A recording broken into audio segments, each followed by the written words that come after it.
زيكو مباراة كبيرة جدا للمنتخب المصري، شوط أول عظيم وبداية شوط تاني أجمل من الممتاز. إيه اللي حصل في نهاية المباراة؟ تفتكر إيه اللي خلى النتيجة تكون بالشكل ده في الآخر؟ الحكم نوفر ريفري نوفر، ظلم باين وواضح،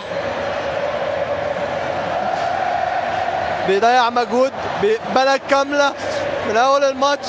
هو جاي علينا، مش هينفع نخرج كده كسبانين 2-0 الأرجنتين.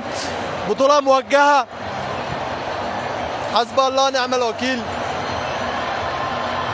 تفتكر عايزين كلمة للجمهور المصري بعد الأداء العظيم اللي قدمتوه قدام بطل العالم؟